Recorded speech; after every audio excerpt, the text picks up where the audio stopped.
first I started with research like I usually do, and I wrote down on a piece of paper what was going through my mind and what I wanted to do for the mystery item, and I just explained what I could do and what I wanted to base it around, and then I also rewrote the brief so that I could understand it better, because sometimes I don't really understand what's going on, but that's just like a me thing.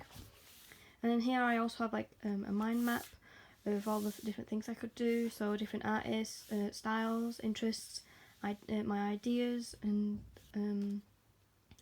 ideas for like each of the designs, the A3 poster, fold out flyer, stickers, and the mystery item. And then first I went straight into designing like I usually do, which I didn't really spend many pages on it, which I feel like I could have experimented quite a bit more. But I did do quite a lot of like drawing, so I looked into like different ones with like the texture of paper, and then I also looked into like different shapes. I didn't really want it to be like the normal, you know, circle shape, even though like some may need that because for support. I did just cut around it to make it look quite unusual and fun, I guess. And then here I had looked into different types of typography, so I made my own out of like pencils and such. And then here are the refined stamps with them coloured in, because I was going to aim for more of a watercoloured effect. And there's some research into sizes here, what's usually seen when it comes to stickers. And there's a mood board down here of sticker designs on Pinterest. And then here is the fold out flyer scamps and page.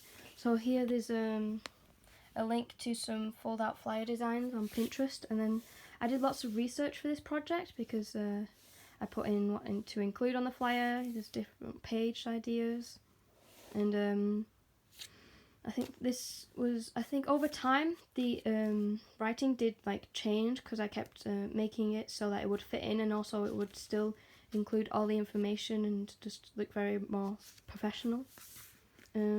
Now that I think about it, I probably should have written all the writing over on digital, but I would have found that quite hard to like print out the right size of flyer and then draw on the paper. Here, so I've got when was art invented and why was art invented, and I looked all this up on like Google, and I made sure to write most of the information I found down. There's some flyer sizes which I looked into, what was most common. Then here there's like a layout of what it would have looked like first, so like some writing here, and there would be a title. I was thinking of little photos in the corners, but usually you have to like pay out for images and stock images, and it's quite hard to find out if an image is allowed to be used for this. So instead I made like my own mini ones. And then here I've got some more writing on drawing and painting, and then here's some research on sculpting and ceramics, because I thought it would be quite interesting to use something on this flyer that isn't usually like drawing based. And then also I've got what's new in the art world, and found a bunch of information on that. And then here's like what it would have looked like. So you've obviously got the art poster, which I had coloured this in with pencils, which now that I look back on it, it isn't very bright, but I liked the white background as a base. And here I outlined my title, the subtitle, with a little pencil line, because I thought, you know, most of the stuff will be art themed. And so I've obviously got when art was invented and how and why art was invented. Then you open it up, and then the first page would be the old and new, and it's got a pencil with little shavings and ruler. And then for each page here, I had like this one big line like I did on the first page with pencil right there. And then here I have like little images instead of like finding images. So I'd have like art easel for painting and drawing. Then for sculpting and ceramics, it would be like a little sculpture and some pottery. And then for graphic design and animation, I did a tablet, which in the end I didn't stick with some of the pages. And here is the A3 poster designs. Oh, I've broken it, but that's okay. And so this is what I wanted to start out with, and I was going to do like styles, and it would be different styles. But in the end, because I wanted to be more obvious, I was aimed towards that. I did like wrote out art, and then I had taken every single type of different paint and just style that I had, and I had drawn them down in their own style. I really liked this one, but then I realised, I should probably experiment with something else to find a proper t-shirt design, because these weren't really like good enough for it. And then I also did some research into sizes and what I wanted my poster to be right here. And this is what the poster been. So I did look, I was kind of thinking a lot, and I did ask a question about if I could have it on the back of the shirt. Unfortunately, no.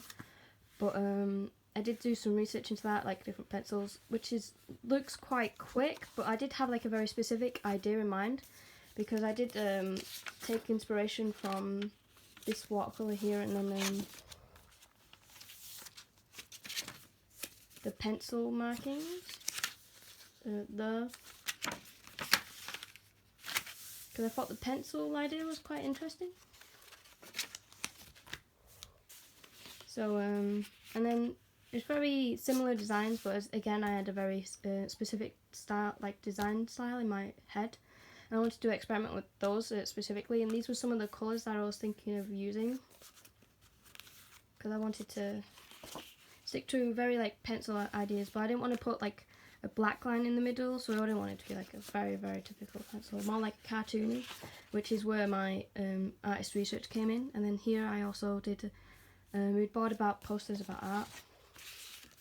In the end, I did really wish that I did more research into like the t-shirts, because I don't think like I did a lot, but I did for the posters and like different styles I could use. I did look up a lot of different like paints and the feel of them, because I wanted to do it more handmade, because I've been trying to stay clear of like digital work. So and my most favourite paint at the moment is the Winsor and Newton paints, because they come out with such a nice texture, and sometimes I'll mix them and make new ones, and they look very interesting, and they're really great for like making flowers and just very bubbly pieces of art. And here is some mystery. Oh wait, have I skipped a page? No. There's some mystery item research. So obviously first I started with I wanted to do a vinyl record, so I did a mood board on different vinyls made by people, and then also there's some sizes of vinyl records here, and then here I did a list of songs that I could do that I wanted. I chose to do a vinyl because even though it's not to do with art, I wanted to show how you can use art and to make it into something by putting it into like a vinyl record by any chance. And I chose some songs which I liked, because obviously I wanted it to be about me, because this is who I am as an artist. And I also looked further into each song, and I chose lyrics that were very known by this for those songs, which I could include on the vinyl cover as inspiration. And here's like a mood board of different vinyls that I liked. And at first I was trying to aim for more of a collage style. So I was looking at the Pistols Anarchy, because it was taking lots of different images into one big one. Cause we did collages at the beginning of the project, and I found that very interesting since, and I wanted to use it into something else. And here I decided to try out some scamps for this project, so I did a washing machine heart by Mitski, and I tried to turn a washing machine into like a heart shape, which unfortunately didn't really work out, because when I presented it to some person, they didn't really understand it at first without like the words, so I understood that it's probably not wise to go for this idea. And if you can see this, there's like little people around, so I wanted it to be like people all around, but in like a dark setting, so I wouldn't have to overly decorate each one. And in the middle they'll be just like rubbed out, and it's like a circle, like a spotlight, so it brings attention to the two people dancing in the middle. But I'm not quite great at the drawing of people yet, so I stayed clear of this, but I do want to like go back to it one time and try it out. I still did stick to this song because I thought it would work the best. So I have my own light box, and I had traced out this image onto this tracing paper, and I put it onto a piece of card, and I had painted it with the favourite colours of mine, which I did because I took some inspiration from the other paint research, and I put it onto here, and it feels really interesting. and I thought it'd be great for like a vinyl because it's such like a dirt colour, and it looks pretty similar in my eyes. And then here I did some collage. I did some collage scamps. So I went into the magazines box in my classroom, and I went through and tried to find like different heads, and I went on the internet for the explosions, which I found that it's going to be quite hard to find the right materials to create these, because explosions are very specific and they don't really line up properly. So unfortunately, even though I had a really good idea in my mind and I genuinely wanted to do this and I did so much research into it, it didn't really come out the way I wanted it to. So I decided that I would go with the other idea that I did like, which was the David Bowie shoes. And then here I've got one in watercolours, which I actually really liked how this blended into a big explosion. But I don't think it really showed as much because it's quite a dirt colour. Oh, here's my artist research. So I did it into 2 people. So for the stickers, I had one artist in mind, which I have used before, and I used Scott Marvin, who's also known as Burnt Toast, because he has a very cartoon style, and he has lots of sticker collections. I looked into his work for inspiration because I wanted to do quite a similar, simplistic, not with minus the faces, but more like a cartoony style to my stickers. And then whilst searching for artists, I came across one artist who has a very similar texture style to her work that I was trying to aim for, which I took inspiration from.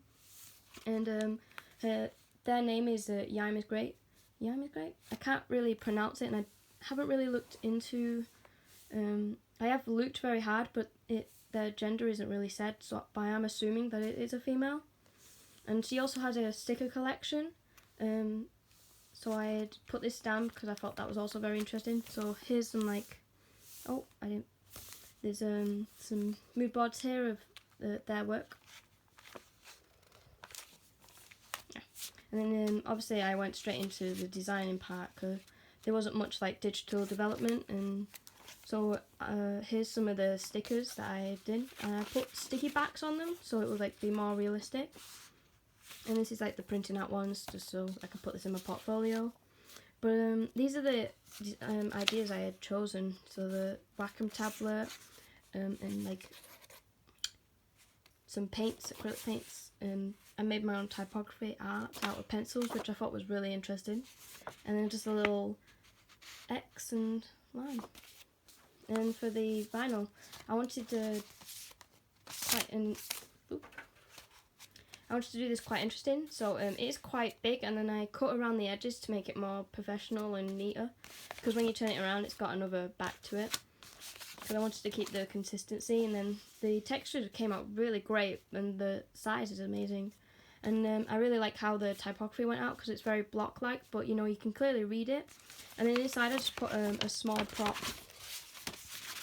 record, which may not be well done, but I thought it was quite cute, just to make it more obvious.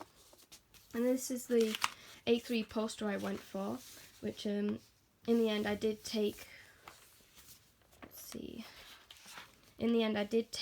the art symbol, and then I took this kind of style and I put them together because those were the ones I liked the most. And inside I did this in Adobe Photoshop, so I took a pencil texture, a pencil brush, and then I went, and if you looked close enough, which unfortunately doesn't show on this video, there's lighter yellow lines, and if you look close enough it's a very pencil-like texture where all the colours are.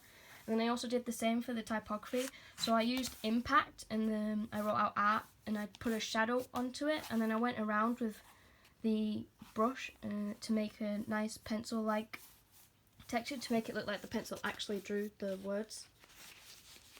And then here I've got my fold-out flyer, and at first the front page was quite hard. I didn't really know how to go about it, and I wanted to fill up the space, so I kept it, but I tried to keep it quite simple, and I just had little details, but it was mostly just information filled, because I aimed for more information rather than drawings.